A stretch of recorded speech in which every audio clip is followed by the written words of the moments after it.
আমরা iron কার্বেট phase diagram ক্লাসে দেখেছিলাম। ওইখানকার প্রথম যে রিজিয়নটা ছিল ইউটেকটয়েড রিজিয়ন, নিচের দিকে যে রিজিয়নটা ছিল। তাহলে এই যে রেড যে লাইনটা দেখতে পাচ্ছি, এই রেড লাইনটা, এই যে রেড যে এই যে লাইনটা একদম এখান থেকে শুরু করে এই পর্যন্ত যে লাইনটা, তো এই লাইনের মধ্যে আমার যে ইনভেরিয়েন্ট যে রিয়াকশনটা হয় সেই রিয়াকশনটাকে আমরা বলতেছিলাম ইউটেকটয়েড রিয়াকশন। ইউটেকটয়েড রিয়াকশনের মধ্যে এই অংশটা ছিল হচ্ছে আলফা, আর এই বড় অংশটা ছিল এই যে গামা। তাহলে আলফা আর গামা এর মাঝখানের এই রিজিয়নটা ছিল আলফা প্লাস গামা। মানে এখানে জাস্ট জুম করে দেখানো হইতেছে ওই রিজিয়নটাকে। তাহলে এখানে যে গামা যে রিজিয়নটা, এই রিজিয়নের ভিতরে দেখো কোন একটা পয়েন্ট যদি এরকম হয়, এই পয়েন্টটা ধরো 727 ডিগ্রি সেলসিয়াস। এই যে ইউটেকটয়েড যে রিয়াকশনটা হয়, এই রিয়াকশনটা হচ্ছে 727 ডিগ্রি সেলসিয়াস। তাহলে 800 ডিগ্রি সেলসিয়াস যদি বলি, তার মানে এইরকম একটা কোন রিজিয়নে ইউটেকটয়েড লাইন হচ্ছে, এই পাশে ছিল হাইপো, আর এই পাশে ছিল হাইপার। তোমাদের ক্লাসে বলা হয়েছিল যে হাইপো মানে হচ্ছে লেস, হাইপার মানে হচ্ছে মোর বা গ্রেটার। তাহলে হাইপো ইউটেকটয়েড মানে এটা ইউটেকটয়েড লাইন। ইউটেকটয়েড লাইনের আগে যেহেতু কার্বন পার্সেন্টেজ কম থাকবে, এই কারণে এই রিজিয়নটাকে আমরা বলতেছিলাম হাইপো ইউটেকটয়েড রিজিয়ন। এখানে ইউটেকটয়েড লাইনের পরের রিজিয়ন বা বেশি কার্বন পার্সেন্টেজ থাকতেছে, এই কারণে এই ডান পাশের রিজিয়নটাকে বলতেছিল হাইপার ইউটেকটয়েড রিজিয়ন। এখন এই ইউটেকটয়েড লাইন বরাবর তাহলে হাইপো আর হাইপারের মাঝখানের যে বাউন্ডারিটা, এটাকে আমরা বলতেছিলাম ইউটেকটয়েড লাইন, যার এই পার্সেন্টেজটা ছিল সম্ভবত 0.83%। এই লাইনটা এখন তাহলে 0.83% কার্বন যেখানে থাকবে এই লাইন বরাবর ইউটেকটয়েড লাইনে, আমরা যদি 800 ডিগ্রি সেলসিয়াস, তার মানে 800 ডিগ্রি সেলসিয়াস বরাবর যদি এই পয়েন্টে আসি, তার মানে এই যে পয়েন্টটা, এই পয়েন্টটা হচ্ছে 800 ডিগ্রি সেলসিয়াস ইউটেকটয়েড লাইন। এখানে যদি দেখি, আমরা ম্যাথ করার সময় এই ফেজ গুলো বুঝতে পারছিলাম যে এখানে একটা জাস্ট অস্টেনারি একটা সিঙ্গেল ফেজ থাকবে। এটা কিন্তু টু ফেজ সিস্টেম না, একটা সিঙ্গেল ফেজ সিস্টেম। তাহলে যেহেতু শুধু অস্টেনাইট থাকবে, তাহলে অস্টেনাইটের মাইক্রোস্ট্রাকচারটা এরকম থাকে। এই যে দেখো, মানে বড় বড় গ্রেন আকারে, এই যে এটা একটা অস্টেনাইটের গ্রেন, এটা একটা গ্রেন, এটা একটা গ্রেন, এরকম ভাগ করা করা, এরকম অস্টেনাইটের একটা বড় বড় একটা রিজিয়ন থাকে। কারণ কি, এটা একটা সিঙ্গেল ফেজ। যেহেতু সিঙ্গেল ফেজ, অস্টেনাইটের ফেজ শুধু অস্টেনাইট বড় বড় গ্রেন আকারে থাকে। তো এই 727 ডিগ্রি সেলসিয়াসের নিচের যদি কোনো টেম্পারেচারে আসি,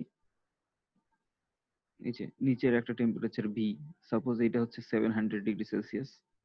700 ডিগ্রি সেলসিয়াস বরাবর এই যে ইউটেকটয়েড লাইনে যদি যাই, তাহলে এই যে রেড যে পয়েন্টটা, এই পয়েন্টের স্ট্রাকচারটা কেমন হবে? দেখো, এই পয়েন্টে কোনো একটা সিঙ্গেল ফেজ না, এটাকে আমরা মানে মাল্টি ফেজ আর কি।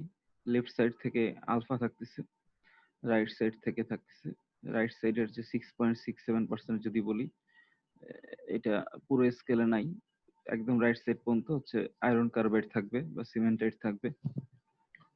তাহলে লেফট সাইডের আলফা বা ফেরাইট আর রাইট সাইডের সিমেন্টাইট, ফেরাইট আর সিমেন্টাইট মিলে একটা মাল্টিফেজ থাকবে আর কি। তো টু ফেজ সিস্টেমের মধ্যে এর স্ট্রাকচারটা এরকম হয়। এই যে দেখো, এই যে বি যে পয়েন্টে এর স্ট্রাকচারটা এরকম হয়। এখানে যে হোয়াইট যে রিজিয়নটা, এই যে এই যে রিজিয়নটা, এখানে রিজিয়নটা, এই যে হোয়াইট যে রিজিয়ন গুলো দেখতে পাচ্ছি, এই রিজিয়ন গুলো হচ্ছে আলফা ফেরাইট। আর এই যে পার্পল কালারের যে রিজিয়নটা দেখতে পাচ্ছি, যে কালারই বলো এটাকে আর কি, জাস্ট বোঝানোর জন্য এই কালারটা দেওয়া হয়েছে। অ্যাকচুয়ালি এই কালারটা হবে ব্ল্যাক আর কি। কারণ কি, দেখো রাইট সাইডে সিমেন্টাইট, মানে হোয়াইট রিজিয়নটা হচ্ছে ফেরাইট আলফা, আর এই যে মার্কড যে রিজিয়ন গুলো এগুলো হচ্ছে সিমেন্টাইট। তাহলে সিমেন্টাইটের ভিতরে কার্বন পার্সেন্টেজ যেহেতু বেশি থাকে, 6.67% কার্বন থাকবে, তার মানে এই রিজিয়ন গুলো থাকবে মানে ব্ল্যাক অবস্থায় থাকবে আর কি, মানে ব্ল্যাক শেপের থাকবে যদি এভাবে বলি আর কি। তাহলে কি হচ্ছে, এটা একটা টু ফেজ সিস্টেমের মধ্যে যে বি পয়েন্টটা টু ফেজ সিস্টেম, লেফট সাইডের হচ্ছে আলফা পার্সেন্টেজ থাকবে, সিমেন্টাইট রাইট সাইড থেকে সিমেন্টেড পার্সেন্টেজ থাকবে। আমরা আলফা আর সিমেন্টেড এই দুইটার মিক্সচারকে পারলাইট বলি আর কি। এই যে আলফা প্লাস সিমেন্টাইট এই মিক্সচারটাকে আমরা পারলাইট বলি। তাহলে পারলাইটের মাইক্রো স্ট্রাকচার অনেকটা এরকম। এখন কোন একটা পার্টিকুলার পয়েন্টে এটার পার্সেন্টেজ থাকবে, মানে 0.83% একটা কনস্ট্যান্ট পার্সেন্টেজের জন্য, কনস্ট্যান্ট কার্বন পার্সেন্টেজের জন্য, বা 0.83% লাইনের জন্য, যে কোনো একটা পার্টিকুলার টেম্পারেচারে আমরা জানি যে যখন টেম্পারেচার ফিক্স থাকে তখন কম্পোজিশন একটা নির্দিষ্ট ভ্যারি করবে আর কি, টু ফেজ সিস্টেমে বা টাই লাইন দিয়ে এগুলো দেখানো হয়েছিল। তাহলে আলফা বা ফেরাইটের একটা পার্সেন্টেজ থাকবে ওয়েট পার্সেন্টেজ, আর সিমেন্টের একটা ওয়েট পার্সেন্টেজ থাকবে। তো সেই পার্সেন্টেজের রেশিওতে এর মাইক্রো স্ট্রাকচারটা হবে।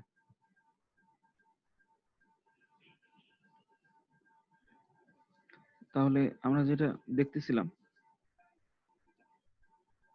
এই যে ও যে পয়েন্টটা, এই যে ও পয়েন্টটা, মাত্র আমরা এই পয়েন্টটাকে দেখতেছিলাম।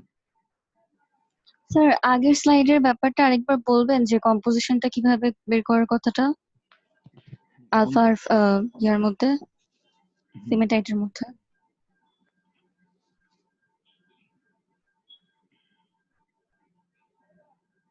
এই যে আমাদের যদি এই ক্লাসটা করে থাকো তাহলে একটু মনে করে দেখো আর কি ফর্মুলা গুলা। আমরা আচ্ছা, কোন একটা কম্পোজিশন পার্সেন্টেজকে আমরা weight percentage, atomic percentage, mole fraction এই 3%-এ আমরা একটার সাথে আরেকটা মানে ট্রান্সফার করতে পারি আর কি। তো এই পার্টিকুলার এই রিজনে আমি যেটা বললাম যে 0.83% একটা কনস্ট্যান্ট পার্সেন্টেজ বা কনস্ট্যান্ট কার্বন লাইনের ক্ষেত্রে, তাহলে ওই 83%-এর ক্ষেত্রে আমরা এরকম বলতে পারি যে দুইটাই ফেরাইট আর সিমেন্টাইটের ক্ষেত্রে কি কি পার্সেন্টেজ থাকবে। সেক্ষেত্রে আমরা এই যে অ্যাটমিক পার্সেন্টেজের ফর্মুলা দিয়ে, এ এর ফর্মুলা দিয়ে আর অ্যাটমিক পার্সেন্ট বি এই ফর্মুলা দিয়ে করতে পারি। আরেকটা ফর্মুলা ছিল পরে যে ম্যাথটা করানো হয়েছিল লিভার রুল দিয়ে, যে পার্টিকুলার যদি একই কম্পোনেন্টের থাকে, একই কম্পোনেন্ট যেমন থাকে, এই যে যেমন দেখো কপার আর নিকেলের ক্ষেত্রে এটাকে আমরা টাই লাইন বলতেছিলাম। তাহলে যে কোনো একটা টেম্পারেচারে যে কোনো একটা পয়েন্ট, এই যে পার্সেন্টেজ যেটা, এটা ধরো 55% ধরো এই পয়েন্ট, বা 53% ধরো। তাহলে এই পয়েন্ট দিয়ে যখন আমরা একটা টাই লাইন ড্র করি, তাহলে এই রাইট সাইডের যে পার্সেন্টেজটা এটা দেখো 58%, আর লেফট সাইডের যে পার্সেন্টেজটা এটা হচ্ছে 45%। তাহলে ওই ফিগারটাই আবার তুমি চিন্তা করো, এই যে এরকম যে কোনো একটা পয়েন্ট, সেই পয়েন্ট থেকে আমরা যখন একটা টাই লাইন ড্র করব, সেই টাই লাইন থেকে রাইট সাইডের যে পার্সেন্টেজ একটা পাবো সেটা পাচ্ছি নিকেলের পার্সেন্টেজ, আর লেফট সাইডের যে পার্সেন্টেজটা পাবো সেটা পাচ্ছি আমরা কপারের পার্সেন্টেজ। এবং এই যে ওয়েট পার্সেন্টেজ অফ নিকেল এই যে পার্সেন্টেজ যেটা বলতেছে, তাহলে ওইখানে আমরা কি পাবো, ডিফারেন্ট ফেরাইটের মধ্যে কার্বন পার্সেন্টেজ কত হচ্ছে, আর হচ্ছে সিমেন্টেটের মধ্যে কার্বন পার্সেন্টেজ কত হচ্ছে, এভাবে করে একটা পার্সেন্টেজ পাবো। তার রেসপেক্টে আমরা এই যে ওয়েট পার্সেন্টেজ যেটা এটাও পাবো এই যে লিভার রুল দিয়ে। তাহলে তো স্যার ওখানেও টাই লাইন আঁকা লাগবে না? হ্যাঁ, এখানের জন্য আমরা এই যে লিভার রুলের ফর্মুলা দিয়ে আমরা ড্র করতে পারবো আর কি। এই যে কিন্তু স্যার এখানে টাই লাইনটা না লিকুইডাস লাইন আর সলিডাস লাইনের বরাবর রাখতে হয়, কিন্তু এখানে হচ্ছে লিকুইডাস লাইনটা আর সলিডাস লাইনটা কোথায়? আলফা আর ইয়ার ভিতরে, আলফা, সিমেন্টেটের শোনো, ভিতরে। আলফাটা হচ্ছে এখানে সলিড, আর একটা হচ্ছে সিমেন্টের যেটা এটাও হচ্ছে সলিড, দুইটাই হচ্ছে এখানে সলিড। এখন দুইটা সলিড হওয়ার পরও দুইটার কিন্তু ধরো মেল্টিং পয়েন্ট ডিফারেন্ট থাকবে। লিকুইডাস আর সলিডাস লাইন এই দুইটা ইসের জন্য, মানে ধরো এরকম যদি আলফার কথা যদি বলি, দেখো আলফাটা সাপোজ 920 ডিগ্রি সেলসিয়াস এই টেম্পারেচারের উপরে এটা লিকুইড ফেজে থাকবে আর কি, এই যে আলফা রিজিয়নটা, এইটা যদি এর ম্যাক্সিমাম পয়েন্ট বলি। আর সিমেন্টাইটের হচ্ছে আরো হায়ার টেম্পারেচারে এটা হচ্ছে লিকুইড ফর্ম করবে। তাহলে এর ফেরাইট আর সিমেন্টাইটের জন্য যদি আমরা লিকুইডাস আর সলিডাস লাইন ড্র করি বা সলিডাস গ্রাফ ড্র করি, সেক্ষেত্রে এরকম একটা গ্রাফ হবে আর কি, যে গ্রাফের এইদিকে থাকবে হচ্ছে সিমেন্টাইট আর এই পাশে থাকবে হচ্ছে ফেরাইট। তাহলে এই পার্সেন্টেজের মধ্যে ধরো এই যে এইটা যদি 700°C টেম্পারেচার হয়, এরকম কোন একটা টেম্পারেচারে আমরা তখন টাই লাইনটা এভাবে পাবো আর কি, তার রেসপেক্টে পার্সেন্টেজটা পাবো। জি স্যার, বুঝছি। এবং এই যে পয়েন্টটা, এই পয়েন্টের জন্য এইটা হচ্ছে কার্বন পার্সেন্টেজ হচ্ছে 0.83%। এই আলফার জন্য ম্যাক্সিমাম ছিল হচ্ছে 0.025 বোধহয়, এই পার্সেন্টেজটা হচ্ছে 0.025। আর সিমেন্টাইটের এটা তো আমরা জানি যে 6.67%।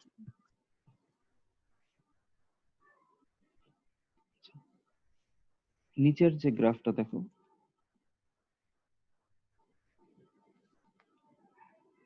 এইটা ছিল যে 0.83%, মাত্র যেটা দেখলাম যে ইউটেকটয়েড লাইন থেকে যেটা আসতেছে যে 0.83%।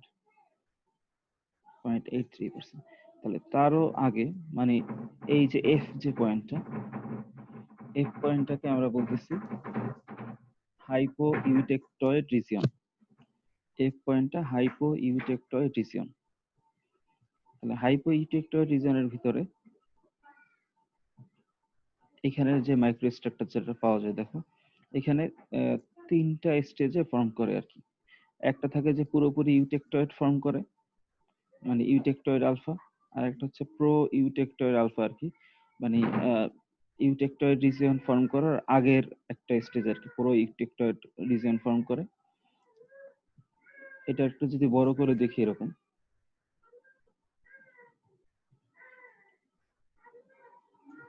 তাহলে এই এফ পয়েন্টটাকে আমরা বলতেছি হাইপো ইউটেকটয়েড রিজিয়নের জন্য গ্রাফ। এটাই আবার যদি আমরা হাইপার রিজনে যাই, মানে 0.83% এরকম কোন একটা রিজনে যাই, সেক্ষেত্রে আমরা পারবো হাইপার ইউটেকটয়েড। এটা হচ্ছে হাইপো, মানে হচ্ছে এই টাই লাইন 0.83%-এর আগে এফ কোন একটা পয়েন্ট। আর এরকম ডিফারেন্ট যদি কোনো একটা পয়েন্টে চাই, সেক্ষেত্রে পাবো হচ্ছে হাইপার ইউটেকটয়েড স্টিল 2। আর এই পাশে পাচ্ছি হচ্ছে হাইপার ইউটেকটয়েড স্টিল বা অ্যালয়, যেটাকে অ্যালয় বলি বা স্টিল বলি। কার্বন আর আয়রনের মিক্সচারকে তোমরা এই রিজিয়নটাকে আমরা স্টিল বলবো। এটাও তোমাদেরকে ওই আয়রন কার্বাইড ফেজ ডায়াগ্রামে দেখানো হয়েছিল যে 0.008%, তার নিচে যখন থাকবে তখন আমরা আয়রন বলবো। 0.008 থেকে যখন 2.14% পর্যন্ত এই রিজনটাকে আমরা স্টিল বলি। তার মানে হচ্ছে এখান থেকে এই পর্যন্ত যে রিজিয়নটা, এই পুরো পুরো রিজনটাই হচ্ছে স্টিল। তার মানে হাইপো ইউটেকটয়েড এটাও স্টিল, আর হাইপার ইউটেকটয়েড এটাও স্টিল। তাহলে এর স্ট্রাকচারটা কেমন হয়, হাইপারটা দেখলেই হাইপোটাও আরেকটু ক্লিয়ার হবে। দেখো এই যে গ্রিন যে লাইনটা, এই যে বড় বড় যে পার্টিশন গুলো, এগুলোকে আমরা বলতেছি প্রো ইউটেকটয়েড সিমেন্টাইট। আর রেড মার্ক করা যেটা, এটাকে বলতেছি ইউটেকটয়েড সিমেন্টাইট। আর মাঝখানের ব্লু যেটা করছে মানে হচ্ছে এটা কিছুটা হোয়াইটিশ থাকবে আর কি, এটাকে বলতেছে ফেরাইট। তাহলে ফেরাইটের মধ্যে হচ্ছে কার্বন পার্সেন্টেজ কম থাকবে, এই কারণে দেখো ফেরাইটের পার্সেন্টেজ যদি বেশি হয়, সেক্ষেত্রে এই অংশটা একটু হোয়াইটি ভাব আসবে আর কি, হোয়াইট শেপের থাকবে। আর সিমেন্টাইটের ক্ষেত্রে যেহেতু কার্বন পার্সেন্টেজ বেশি থাকে, হোয়াইটের মধ্যে প্রো ইউটেকটয়েড সিমেন্টাইটের মধ্যে হোয়াইটের সাথে আরেকটু ব্ল্যাকিশ হবে, আর ইউটেকটয়েড সিমেন্টাইটের ক্ষেত্রে আরো একটু ব্ল্যাকিশ হবে। তোমরা যদি পরীক্ষায় যদি ধরো এইটা আসে, সেক্ষেত্রে তোমরা যেটা এইভাবে ড্র করতে পারো, ধরো এই লাইনটুক তো কম, এইটুকে তোমরা যে কোনো একটা কালার দিয়ে মানে এভাবে ফিল করে দিবা আর কি, এই পুরো অংশটাকে এভাবে ফিল করে দিবা।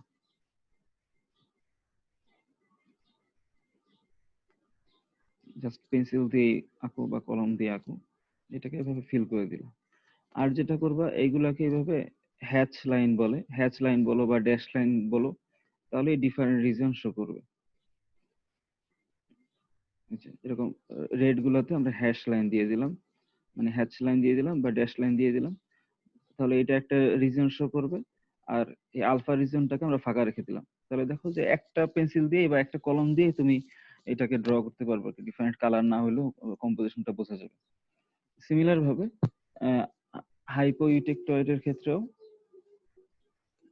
দেখো, একটা থাকতেছে ইউটেক্টয়েড আলফা, আর একটা হচ্ছে প্রো ইউটেক্টয়েড আলফা, আর একটা থাকতেছে হচ্ছে সিমেন্টাইট। এই যে প্রো ইউটেক্টয়েড আলফার ক্ষেত্রে দেখো, এই যে লার্জার যে গ্রেন গুলা, এই যে লার্জার গ্রেন গুলা থাকতে হচ্ছে প্রো ইউটেক্টয়েড আলফা, আর এই যে মাঝখানের যে গ্রেন গুলা এগুলো থাকতেছে ইউটেক্টয়েড আলফা, আর হচ্ছে সিমেন্টাইট রিজিয়নটা হচ্ছে এই যে যেটা ব্ল্যাকিশ অংশ থাকবে সেটাকে আমরা বলতেছি সিমেন্টাইট।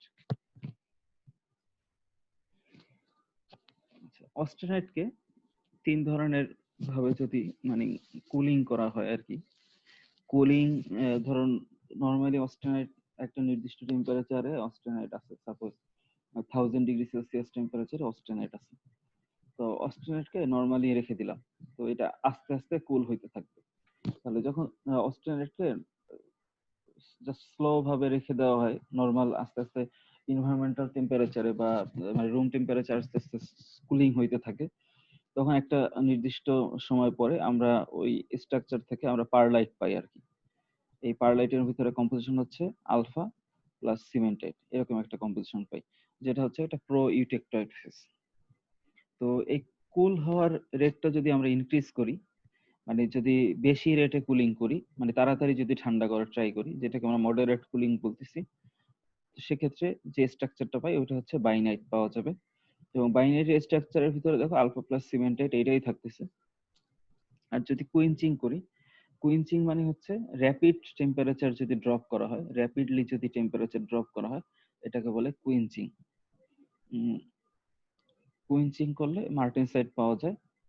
তো মানে র্যাপিড যেহেতু ঠান্ডা করা হচ্ছে, এটা একটা বডি সেন্টার্ড ফেজ থাকে, বিসিটি ফেজ থাকে।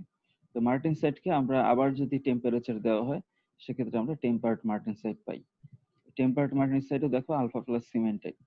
তার মানে যেটা বলতেছি, দেখো যে আমরা ইউটেক্টয়েড যে ইকুয়েশন যেটা ছিল, এই যে গামাটা ভেঙে আলফা প্লাস সিমেন্টাইট এরকম ছিল।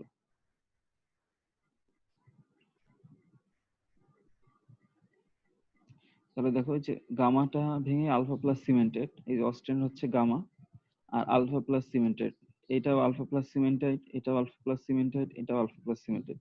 তার মানে এটা একটা হচ্ছে ইনভেরিয়েন্ট রিঅ্যাকশন ছিল, ইউটেক্টয়েড রিঅ্যাকশন যেটা। তাহলে ইউটেক্টয়েড রিঅ্যাকশনই হবে, কিন্তু প্রত্যেকটা স্টেজে পারলাইট বলি, বাইনাইট বলি বা মার্টেনসাইট বলি বা টেম্পার্ড মার্টেনসাইট বলি, প্রত্যেকটাতেই আলফা বা ফেরাইটের পার্সেন্টেজ বা ফেরাইটের কম্পোজিশন পার্সেন্টেজ বা ওয়েট পার্সেন্টেজ আর সিমেন্টের ওয়েট পার্সেন্টেজ ডিফারেন্ট হবে। তো ডিফারেন্ট হওয়ার কারণে আমরা এক একটা নাম দেখা যায় যে ডিফারেন্ট হয়ে যাচ্ছে। যেমন পারলাইটের ভিতরে ফেরাইটের যে পার্সেন্টেজ হবে, বাইনাইটের মধ্যে ফেরাইটের পার্সেন্টেজ ডিফারেন্ট, বা টেম্পার্ড মার্টেনসাইটের মধ্যে ফেরাইটের পার্সেন্টেজ ডিফারেন্ট থাকবে।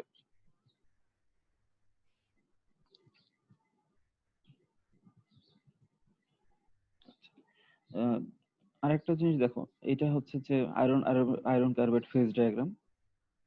এখান থেকে যদি কোনো একটা পার্সেন্টেজ বলে দেওয়া থাকে, সাপোজ হচ্ছে আমরা যদি বলি যে ইউটেক্টয়েড রিজিয়নের পার্সেন্টেজটা কেমন আর কি, তাহলে ইউটেক্টয়েড রিজিয়নটা যেখানে শেষ হয়,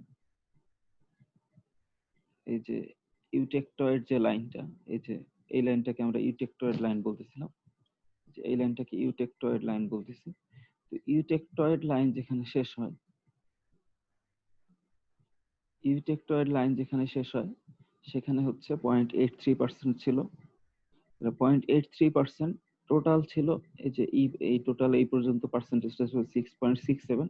তাহলে ইউটেক্টয়েড যে পার্সেন্টেজটা, এটা 0.8 ডিভাইডেড বাই 6.67, এটাকে আমরা 14% বা 1:7 বলতে পারি আর কি। 0.8 বাই 6.67, 1 ডিভাইডেড বাই 7 এরকম আসে এই রেশিওতে। 1/7 কে আমরা 0.14 বা 14% বলতে পারি, বা 1:7 এভাবে বলতে পারি। আরেকটা দেখো, এই যে হাইপার ইউটেক্টয়েড রিজিয়নের মধ্যে এই যে টোটাল এই পজিশন থেকে এই বি পজিশনটা পর্যন্ত, এই যে হাইপার ইউটেক্টয়েড রিজিয়নের মধ্যে যদি এরকম বলি, একদম এই পাশে হচ্ছে পিওর ফেরাইট থাকবে, আর এই রিজনটাকে আমরা যদি বলি যে ফেরাইট প্লাস সিমেন্টের, যদি ফেরাইট প্লাস সিমেন্টের যদি রিজিয়ন থাকে, বা এটাকে পারলাইট বলতে পারি, ফেরাইট প্লাস সিমেন্টেড একসাথে মিলে পারলাইট বলে, তাহলে পারলাইটের রিজিয়নটাকে আমরা এইভাবে বলতে পারি যে F F B divided by হচ্ছে এ বি। আবার ফেরাইটেরটা যদি এভাবে বলি F divided by A B, এভাবে যদি বলি, তাহলে দেখো টোটাল অনেকটা, এইটুককে যদি 100% বলি, তাহলে এই রিজনটা 50%, এই রিজনটা 50%, যে 0.4 ডিভাইডেড বাই 0.83 মানে 50%, আর অপর যে পার্সেন্টেজটা সেটাও 50%। একইভাবে এই যে এটা ইউটেকটয়েডের ক্ষেত্রে বললাম, যদি ইউটেকটিকের ক্ষেত্রে বলি, এই যে এই ইকুয়েশনটা ছিল ইউটেকটিক লাইন, মানে ইউটেকটিক ইনভিয়ার্ড রিঅ্যাকশন যেটা হয় এই লাইনে, তাহলে এই লাইনটার আগে আমরা বলবো যে হাইপো ইউটেকটিক, এই লাইনের পরে বলবো হাইপার ইউটেকটিক। এই পার্সেন্টেজ গুলো ছিল, এটা ছিল 0.83, একটু যদি মনে করা যায়, এটা ছিল 0.83, এটা ছিল 2.14, এটা ছিল 4%, আর একদম শেষে ছিল 6.67%। এখন তাহলে দেখো, এই যে ইউটেকটিক যে লাইনটা, ইউটেকটিক যে লাইনটা, তাহলে এই রিজন এই পর্যন্ত মানে 2.14 পর্যন্ত এইটুকু তো স্টিল, এই যে 2.14 পর্যন্ত স্টিল, তাহলে টোটাল 6.67 থেকে 2.14, বা ধরো এটাকে রাউন্ড অফ করে 2 যদি ধরি, তাহলে এইটুক যদি বাদ দিই, এই যে 2.2% যদি বাদ দিই 6.67 থেকে, তাহলে টোটাল এই রিজনটা থাকতেছে 4.67%, এই রিজনটা থাকতেছে 4.67%। তাহলে 4.67% এর মধ্যে এটা এটা হচ্ছে, এইটুক হচ্ছে 2, যে 4%, আর 4 থেকে 6.67, এই রিজনটা হচ্ছে 4, আর 6.67 থেকে 4 বাদ দিলে এইটুক হচ্ছে 2.67, এই যে এই রিজনটা। তাহলে ইউটেকটিকের পার্সেন্টেজটা কি হচ্ছে, অস্ট্রেলিয়ার পার্সেন্টেজটা 2.67, এই যে এই রিজনটা ডিভাইডেড বাই টোটালটা 4.67, মানে 57% পাওয়া যাবে। একইভাবে যদি পারলাইটের পার্সেন্টেজটা বলি, পারলাইটের পার্সেন্টেজটা যে বলি, টোটাল পারলাইট কি বলতেছিলাম, এই যে 0.83, এই যে 0.83 এর যে রিজনটা, এই যে এই রিজনটাকে যদি আমরা ফেরাইটের রিজনটা বলি, তাহলে টোটাল 6.67 থেকে এই যে রিজনটা বাদ দিচ্ছি, এই যে 6.67 থেকে 0.83 যদি বাদ দিই, তাহলে এই রিজনটা পাওয়া যাবে 5.84। তাহলে টোটাল 5.84 রিজনের মধ্যে এই যে এই পার্সেন্টেজ যতটুকু 2.67 ডিভাইডেড বাই 5.84%, তাহলে এটা করলে পাওয়া যাচ্ছে 46%। তাহলে পারলাইটের পার্সেন্টেজ হচ্ছে 46% ইউটেকটিক রিজনের জন্য, আর ইউটেকটিক রিজনের জন্য অস্ট্রেলিয়ার পার্সেন্টেজ হচ্ছে 57%। তাহলে আবার যদি সামারি করি, যে অ্যালয় হচ্ছে যখন a mixture containing two or more metallic elements of metallic and non-metallic elements usually fuse together or dissolving into each other when molten। তার মানে হচ্ছে যে একসাথে যখন অনেক মেটালিক এলিমেন্টস গুলাকে, মেটাল আর নন মেটালকে, অথবা দুইটা মেটালকে, অথবা দুইয়ের চাইতে বেশি মেটালকে, অথবা মেটালকে নন মেটালকে একসাথে যখন ফিউজিং করা হয়, ফিউজিং মানে হচ্ছে টেম্পারেচার, মানে আলটিমেটলি গলানো হয় আর কি, দুইটারই মেল্টিং টেম্পারেচার উপরে কোনো একটা টেম্পারেচারে নিয়েছে, এটাকে গলানো হয়, গলানোর পরে একটার সাথে একটা ডিজলভ করা হয় বা মিশানো হয়, মিশানোর পরে যেটা পাওয়া যাবে এটাকে আমরা অ্যালয় বলি। তো অ্যালয়ের মধ্যে যেটা হয় যে অ্যালয়ের মধ্যে দুইটার প্রপার্টিস যেটা ছিল, ধরো দুইটা মেটালকে যদি মিক্স করা হয়, তাহলে দুইটা মেটালকে মিক্স করলে যে প্রপার্টিস পাওয়া যাবে, তো ডিফারেন্ট আলাদা আলাদা ভাবে মেটালের প্রপার্টিস এর চাইতে অ্যালয়ের প্রপার্টিসটা ভালো থাকবে, মানে ডিজায়ার্ড কোন একটা প্রপার্টিস পাওয়ার জন্য আমরা অ্যালয়িং করি। আর এটা হচ্ছে যে অ্যালয়ের মধ্যে এমন ভাবে ডিজলভ হয়ে যায় যে ডিফারেন্ট ভাবে স্ট্রাকচার গুলা আর দুইটার আলাদা মেটালের স্ট্রাকচার আর আলাদাভাবে বোঝা যায় না আর কি, বরং টোটাল একটা কম্বাইন্ড একটা স্ট্রাকচার হয় অ্যালয়ের ক্ষেত্রে। অপরদিকে হচ্ছে আমরা যখন কম্পোজিট পড়বো, তো কম্পোজিটের ক্ষেত্রে যেটা হয় যে কম্পোজিটের ক্ষেত্রেও দুইটা মেটাল মেটাল অথবা মেটাল নন মেটাল অ্যাড করা হয়, বাট সেক্ষেত্রে প্রত্যেকটা আলাদা লেয়ার বাই লেয়ার থাকে আর কি কম্পোজিটের ক্ষেত্রে। কিন্তু অ্যালয়ের ক্ষেত্রেও দুইটা এরকম মেটাল মেটাল বা মেটাল নন মেটাল অ্যাড করা হচ্ছে, সেক্ষেত্রে অ্যালয়িং এর ক্ষেত্রে ডিফারেন্ট ফেজ দেখা যাবে না, কিন্তু কম্পোজিটের ক্ষেত্রে ডিফারেন্ট ফেজ দেখা যাবে। তো অ্যালয়িং এর ক্ষেত্রে আমরা বলতেছিলাম যে তিন ধরনের, মানে মেইনলি তিন ধরনের ক্যাটাগরি, এই প্রত্যেকটা ক্যাটাগরি আবার আলাদা আলাদা ভাগে ভাগ হইতে পারে। তো থ্রি টাইপস অফ বেসিক যে ফেরাস অ্যালয় যে তিনটা, একটা হচ্ছে আয়রন, যখন হচ্ছে কার্বন পার্সেন্টেজ থাকে 0.008%, মানে একদম আলফা এর ভ্যালু 0.008%, আলফার হচ্ছে একদম মিনিমাম যে ভ্যালুটা, এই আলফার ভিতরে কার্বন পার্সেন্টেজ থাকে 0.008% কার্বন রুম টেম্পারেচার, এই রিজনটাকে আমরা আয়রন বলি। আর আয়রনের চাইতে যখন কার্বন পার্সেন্টেজ যখন ইনক্রিজ করে, তাহলে 0.008 থেকে 2.14% পর্যন্ত যখন কার্বন ম্যাক্সিমাম থাকতে পারবে, তখন এই রিজনটাকে আমরা বলি স্টিল। তাহলে আলফা ফেরাইট আর সিমেন্টাইট, এরা উভয় রুম টেম্পারেচার থাকবে, রুম টেম্পারেচারে থেকে এদের কার্বন পার্সেন্টেজ যদি ম্যাক্সিমাম 2.14% হয় এবং 0.008% যেতে বেশি, তখন এই রেঞ্জটাকে আমরা স্টিল বলি। আর কার্বন পার্সেন্টেজ যখন আরো ইনক্রিজ করে 2.14 এর চাইতে বেশি, 6.67 এর চাইতে কম পার্সেন্টেজ যখন থাকবে, তখন আমরা সেটাকে কাস্ট আয়রন বলি। এভারেজ হচ্ছে 2.14 থেকে 6.7, এই এভারেজ হচ্ছে সাধারণত 4.5% কার্বন আমরা অ্যালয়িং এর ক্ষেত্রে অ্যাড করি আর কি। তো কাস্ট আয়রন যখন আমরা যেটা বললাম যে এই যে 4.5% এভারেজ কার্বন অ্যাড করা হয়, অ্যাড করে আয়রনের সাথে কার্বন অ্যাড করে আমরা কাস্ট আয়রন প্রডিউস করি। তো কাস্ট আয়রন প্রডিউস করার জন্য মানে কিভাবে প্রডিউস করা হয় দেখো, remelting of pig iron. Pig iron মানে হচ্ছে আমরা বাংলায় যেটাকে বলি পেটা লোহা আর কি, মানে দেখবা যে ডিফারেন্ট রাস্তাঘাটে হেঁটে গেলে যে এই যে ওয়ার্কশপ গুলা, দেখবা যে বিশাল বড় বড় সাইজের হাতুড়ি দিয়ে লোহা গুলাকে পিটাইতেছে। তো এরকম পিগ আয়রন যেটা থাকে, পিগ আয়রনকে আবার রিমেল্টিং করা হয় আর কি, অনেক টেম্পারেচার নিয়ে যে মেল্টিং করা হয়। মেল্টিং করে সাথে যেগুলা সাবস্টেন্সিয়াল কোয়ান্টিটির স্ক্র্যাপ আয়রন, মানে লোহার ডিফারেন্ট টুকরা দেওয়া হয়, স্ক্র্যাপ স্টিল দেওয়া হয়, এরপরে লাইমস্টোন থাকে, এরপরে কার্বন থাকে, এই সব কিছু মিলাই যখন আবার মেল্টিং করা হয়, তখন আমরা কাস্ট আয়রন পাই। তাহলে পিগ আয়রনের সাথে, পিগ আয়রনটা হচ্ছে মানে বেসিক আয়রন যেটা থাকতেছে পিগ আয়রন, পিগ আয়রনের সাথে আমরা মিক্সড করতেছি scrap iron, scrap steel, limestone, আর একটা হচ্ছে কার্বন বা কোক। তো এই জিনিসগুলোকে অ্যাড করে যখন একসাথে মেল্টিং করা হচ্ছে, সেই মেল্টিং অবস্থায় মানে ইম্পিউরিটি হিসেবে অ্যাড করতেছি চার ধরনের সাবস্টেন্স, আর সাথে থাকতেছে পিগ আয়রন, মিক্সড করে আমরা পাচ্ছি কাস্ট আয়রন। তো কাস্ট আয়রন প্রডিউস করার ক্ষেত্রে চারটা স্টেজ ফলো করা হয়, মানে কাস্ট আয়রনের কোনো একটা পার্টস বা কোনো একটা প্রোডাক্ট তৈরি করার জন্য চার ধরনের মানে চারটা স্টেজ থাকে আর কি। তো কাস্ট আয়রন প্রডিউস করার যে সিস্টেম, এটাকে কাস্টিং বলে। কাস্ট আয়রন প্রোডাকশন করার যে সিস্টেম, এটাকে কাস্টিং বলে।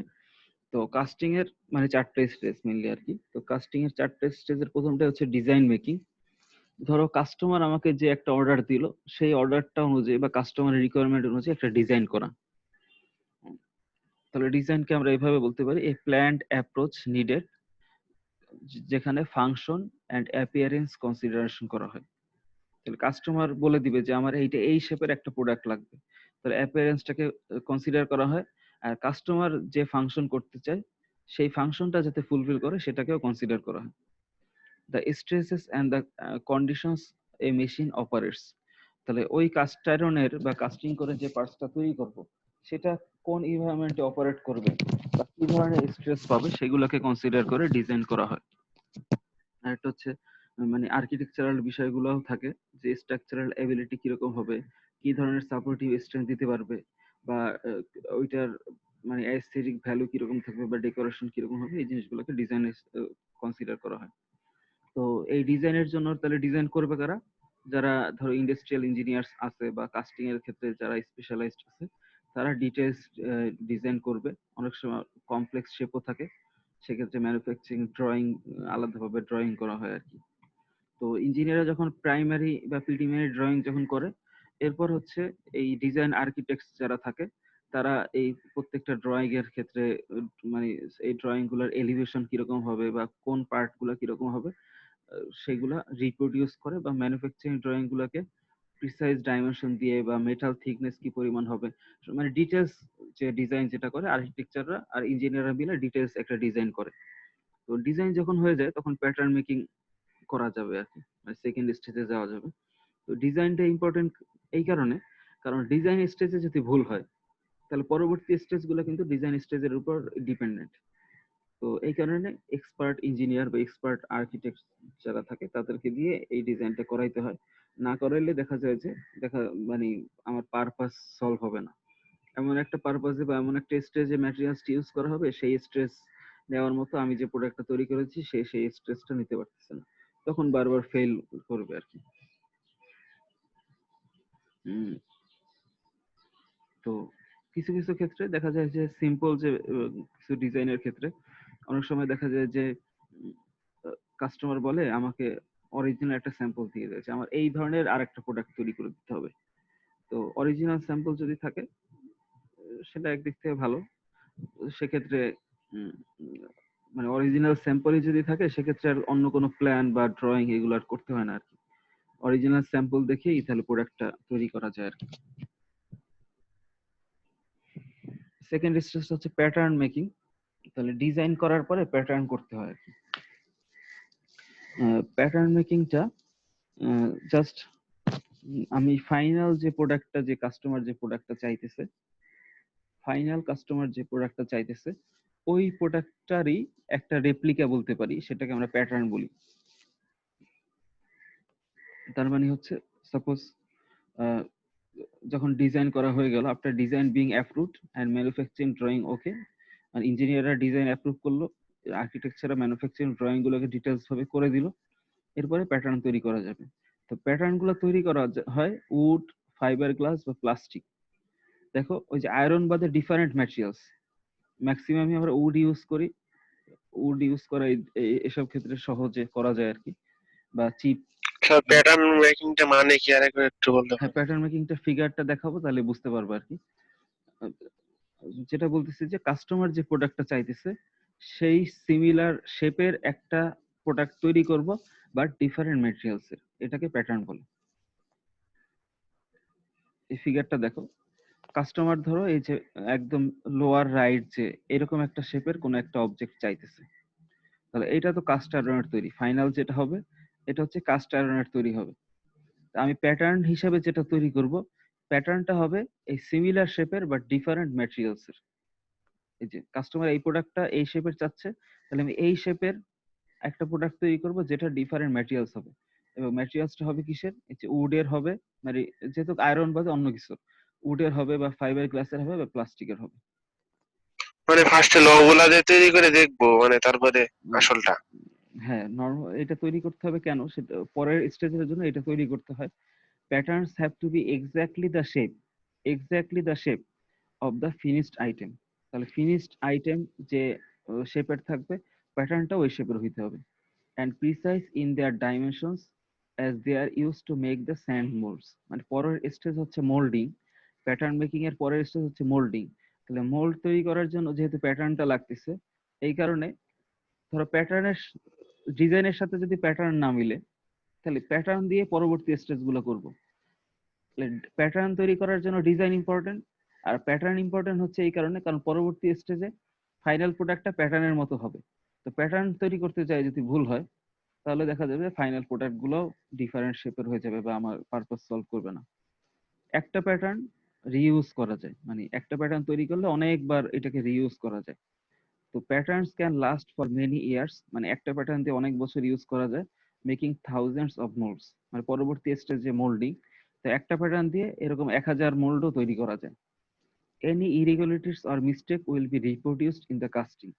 মানে প্যাটার্নের ক্ষেত্রে যদি কোনো ইরেগুলারিটি থাকে অথবা কোনো যদি ভুল হয়, সেটা কাস্টিং করার ফলে কাস্টেড যে প্রোডাক্টটা আমি পাবো সেখানেও সেই ভুলটা রিপ্রোডিউস হবে। এই কারণে প্যাটার্ন মেকিংটা খুব কশাস ভাবে করতে হয়।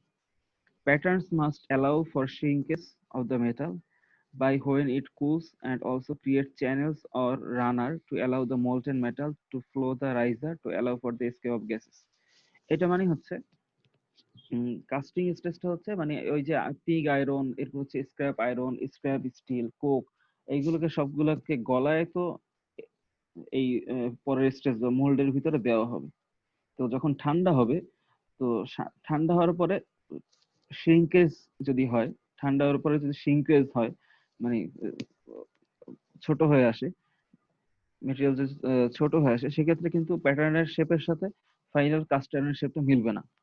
তো ইঞ্জিনিয়াররাই ওই ড্রয়িং করার সময় প্যাটার্নটাকে কিছুটা রাখবে আর কি, অ্যালাউন্স রাখবে, অ্যালাউন্স রেখে মানে চারদিক থেকে ভলিউমে একটু বেশি রাখবে, যাতে শ্রিঙ্কেজ হওয়ার পরেও শ্রিঙ্কেজের পার্সেন্টেজ আছে, যে কোল ম্যাটেরিয়ালস কি পরিমাণ শ্রিঙ্কেজ হয় সেই পার্সেন্টেজ অনুযায়ী অ্যালাউন্স রাখতে হবে আর কি প্যাটার্ন মেকিং এর সময়, যাতে যখন কুল হবে তখন যাতে মানে হয় আর কি, মোল্টেন মেটালটা শ্রিঙ্কেজ হয়ে সমস্যা না করে আর কি।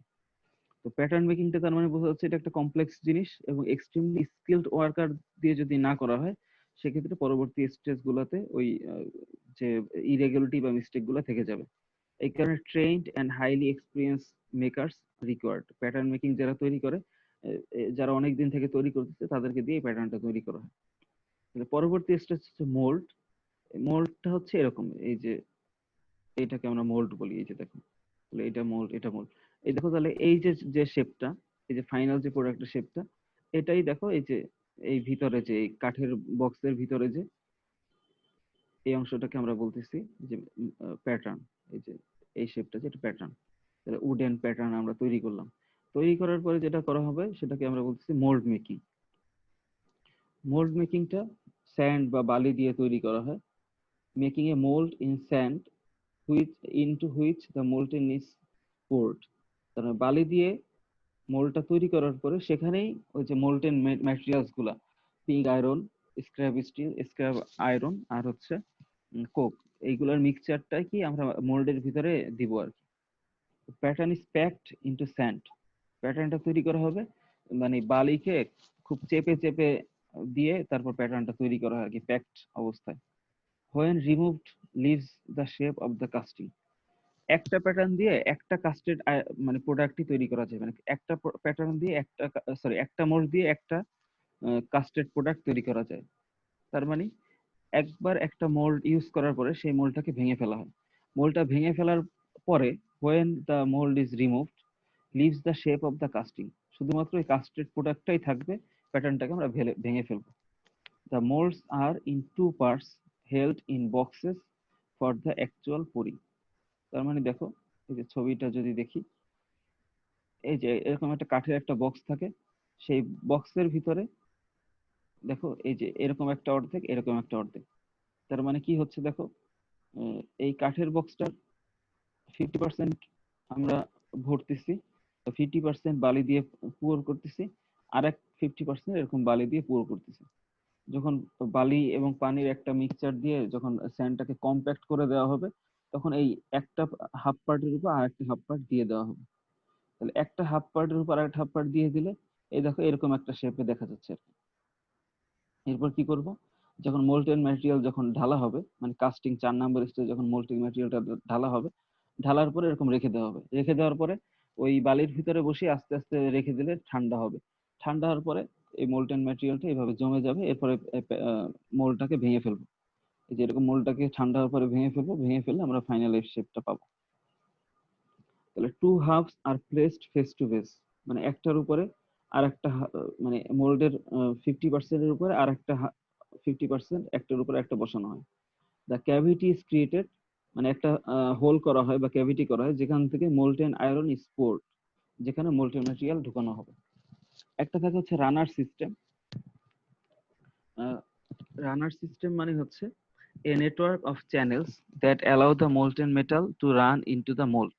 তার মানে উপর থেকে কোন একটা ক্যাভিটি দিয়ে ঢাললাম, তো এমন একটা সিস্টেম থাকবে যাতে সরাসরি টোটাল যে হোলটা থাকতেছে বা টোটাল যে ক্যাভিটি থাকতেছে, ফুল ক্যাভিটির মধ্যেই যাতে মোল্টেন ম্যাটেরিয়ালটা যাইতে পারে, এরকম একটা সিস্টেম করা থাকবে আর কি। If the molten iron does not run quickly enough, it will solidify before it reaches to the casting shape. তার মানে যদি রানার সিস্টেমটা ভালোভাবে প্রডিউস না করা হয় সেক্ষেত্রে একদম ফাইনাল মাথায় না পৌঁছানোর আগেই দেখা যাবে যে মেটালটা গলে যাবে। ধরো এই কোণা দিয়ে দিচ্ছি, এই পাশের এই পর্যন্ত ধরো মেটালের শেপটা আছে, তাহলে এই পর্যন্ত মেটালের শেপ এখানে আমার মানে মোল্টেন মেটাল যখন ঢাল দিছি এই পর্যন্ত পৌঁছানোর আগেই, মানে একদম লাস্ট মাথায় পৌঁছানোর আগেই যদি এটা সলিডিফাই হয়ে যায় তাহলে তো আমরা এই ফাইনাল এই শেপে পাবো না। এই কারণে রানার সিস্টেম, এটাকে রানার সিস্টেম বলে, যার মাধ্যমে মোল্টেন মেটালটা যাবে। রানার সিস্টেমটাকে ভালোভাবে ডেভেলপ করা যাতে একদম লাস্ট স্টেজ পর্যন্ত বা মানে শেষ স্টেজ পর্যন্ত যাইতে পারে। আর যদি রানার সিস্টেম ভালো না হয় সেক্ষেত্রে মেল্টেন মেটালটা ভালোভাবে যেতে পারবে না, কুইকলি যেতে পারবে না, সেক্ষেত্রে কুইকলি যাওয়ার আগে সলিডিফাই হয়ে যাবে। আরেকটা সমস্যা হচ্ছে if it runs too quickly or violently it could damage the mold and spoil the casting.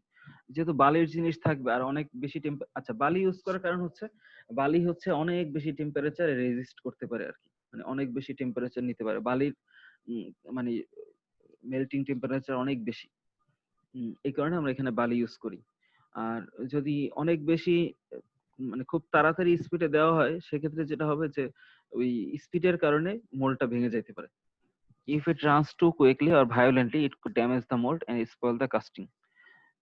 এরপরে কি হবে যে breaking out the casting, the sand can be recycled and reused by using same pattern. তাহলে আমরা বলতেছিলাম যে একটা mould দিয়ে আমরা একটা প্রোডাক্টই তৈরি করব, এরপরে মোল্ডটাকে ভেঙে ফেলবো, কিন্তু ওই একটা মোল্ড তৈরি করতে আমরা যে বালিটা ইউজ করতেছিলাম, মানে ভেঙে ফেলার পর তো আমরা জাস্ট বালি পাচ্ছি, মোল্ড তৈরি করার পর মোল্ডটাকে ভেঙে ফেলতেছি, ভেঙে ফেলার পর আমরা বালি পাচ্ছি। তো এই বালিটাকে আমরা বারবার রিইউজ করতে পারবো, মানে আবার ওই আগের প্যাটার্নই ওই বালিটাকে দিয়ে আবার একটা মোল্ড তৈরি করতে পারবো। মানে একটা মোল্ডকে একবার ইউজ করতে পারবো, কিন্তু বাকি মোল্ডের যে ম্যাটেরিয়ালস, যে বালিটা বা স্যান্ডটা, এটাকে আমরা বারবার ইউজ করতে পারি। তাহলে ফাইনাল স্টেজ হচ্ছে কাস্টিং। তো কাস্টিং যেখানে করা হয়, কাস্টিং যে শপ যেটা, এটাকে ফাউন্ডারি বলে, ফাউন্ডারি শপ বলে। Melting and pouring iron at 1350 degree Celsius is a spectacular and potentially violent process. মানে ধরো 1350 ডিগ্রি সেলসিয়াস টেম্পারেচারে যে আয়রন গলানো হয়, তো এটাকে ফার্নেস বলে আর কি। তো ওই ফার্নেসের আশেপাশেই যাওয়া যায় না আর কি, মানে এটা তো হাত দিয়ে ঢালে না। মানে আমরা ধরো রান্না করার সময় যেমন ধরো যে জিনিসগুলা মাছ মাংস বা সবজিগুলো হাত দিয়ে ধরো ঢেলে দেয়, তো কাচ্চি এরকম না। 1350 ডিগ্রি সেলসিয়াস অনেক বেশি টেম্পারেচার হওয়ার কারণে দেখা যায় যে মানে মোল্টেন মেটাল গুলো ঢানার জন্য এবং ওই ফার্নেস থেকে ম্যাটেরিয়ালস গুলো নিয়ে আসার জন্য অনেক লম্বা হাতলের থাকে আর কি, মানে জিনিস থাকে, সেটা দিয়ে মানে অনেক দূর থেকে নিয়ে আসা আর কি। তো আর 1350 ডিগ্রি সেলসিয়াস টেম্পারেচারের কোনো একটা জিনিস যদি হাতে পায়ে লাগে সেক্ষেত্রে দেখা যাবে যে অনেক মানে পুরো ড্যামেজ হয়ে যাবে। এই কারণে safety is the highest priority in foundry. The furnace is loaded to ensure the correct chemical characteristics and for the prescribed grade of iron is achieved. তার মানে ফার্নেসটাকে সবসময় জ্বালায় রাখে যখন ফাউন্ডারি, মানে ফাউন্ডারি শপের ক্ষেত্রে যখন কাস্টিং করবে তখন ফার্নেসটা চলতে থাকে আর কি, কারণ ফার্নেস বন্ধ হয়ে গেলে সেক্ষেত্রে এই ডিজায়ার্ড কেমিক্যাল ক্যারেক্টারিস্টিক্স গুলো পাওয়া যাবে না। The iron is melted in the furnace and poured off go into the awaiting molds. তাহলে ফার্নেসের মধ্যে আয়রন গুলাকে মেল্টিং করা হয়, এরপর সেখান থেকে নিয়ে এসে মোল্ডের ভিতরে ঢালা হয়। slag or foundry waste is put to on site for disposal.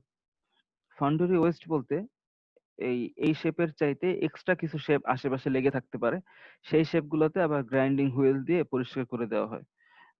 তাহলে স্ল্যাগ বা ফাউন্ডারি ওয়েস্ট, ওইটাকে আমরা বলতেছি ওয়েস্ট, ওয়েস্ট গুলাকে আবার পাশে রেখে দিয়ে ওইটাকে ডিসপোজাল করে ফেলা হয়।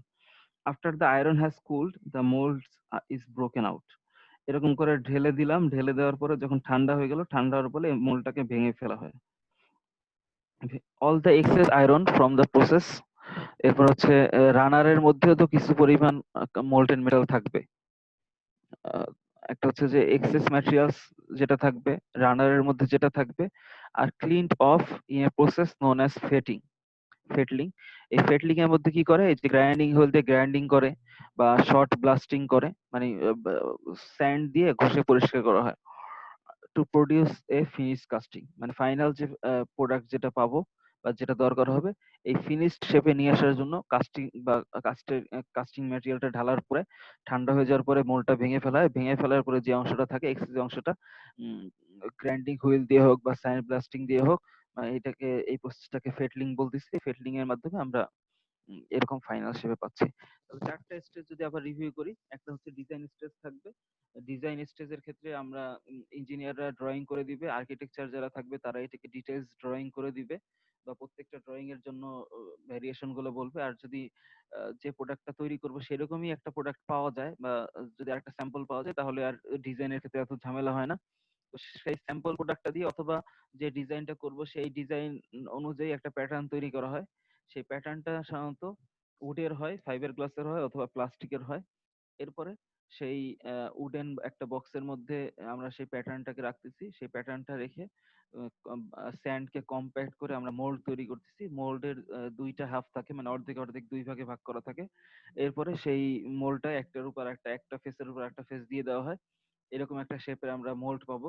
মোল্ডের ভিতরে আমরা একটা রানার সিস্টেম থাকবে, যে রানার সিস্টেমের মধ্যে দিয়ে মোল্টেন মেটাল গুলোকে ঢালবো।